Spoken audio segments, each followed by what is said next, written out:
started. Like, I first heard about it in 2006, and it was years and years and years and years and years of trying to educate myself and like educating the rest of the community, and like got so many other people getting on board, and everybody just scrambling to find out what was going on with Enbridge, like what the hell are tar sands and what's the problem with tankers, and like tying it all together.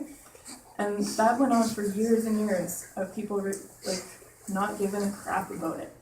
And now like everybody knows about Enbridge. Everybody knows why it's a problem. Well, not everybody, but lots of people know why it's a problem. And like we're getting close to being able to stop it. And I think that's the same thing that's going to happen with PTP. And like that while there is definitely crazy things that Mom and Deanna talked about, resistance isn't easy. Going against the status quo and going against industry and government is not easy. And it's never going to be easy. So being able to continue the education and all of those different things is so important. Getting out there and learning about these things and taking the initiative to teach yourself, to teach your families, because it is beginning to rise up. I had to, like all those years fighting Enbridge in the first few years, had never heard about the problems with natural gas either, or never heard about fracking. And so that too was a process of teaching myself and getting the word out. So I think it's so important that we continue doing that in Burns Lake, because you can see what the issues are. And you're exactly right, like the PTP route, all of the bands, and as Deanna said, not the hereditary chiefs like the Unistoten and the Get-em-Den and the different clans, they didn't sign on to that, the bands signed on. And in that agreement, one of the final clauses in that was that they agreed to entertain the idea of an energy corridor. And so that's not just PTP, but it's Spectra, it's Coastal GasLink, it's all of those different things. And what we found out a couple weeks ago was hidden in those omnibus bills that were passed last year was that they allowed that they're going to allow any natural gas pipelines that go through to convert to oil pipelines. So they could put like a whole crap load of lines through, and everyone's like, oh, it's natural gas. And next year they're oil pipelines. But in terms of as well the hope for those things, one of the things I always think about is people say, well, you can't see into the future. And I say, well, look east. I've been able to travel a lot in my life, and like there's places where like the forests are decimated, and it's just like city as far as you can see, and industrial, and like smoke and stacks, and like the buffalo are gone, and all of those different things.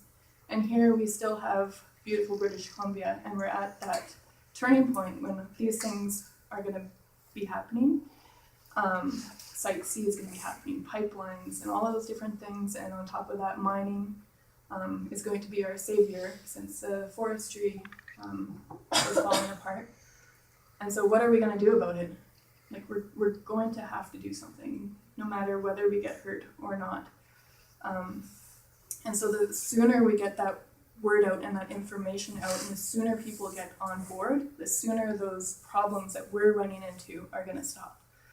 Like nobody comes up and tries to fire me now for going against Enbridge. It's PTP.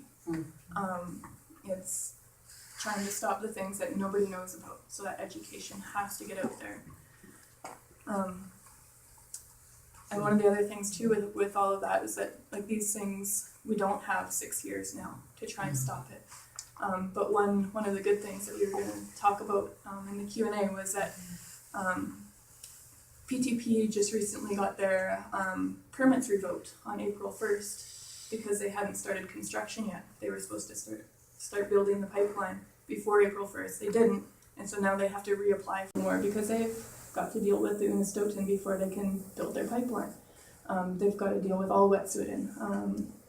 In the meeting that we had last Sunday, our clan as well signed on to oppose all oil and gas pipelines and issued a trespassing notice that was delivered down to Enbridge, but we specifically said oil and gas lines.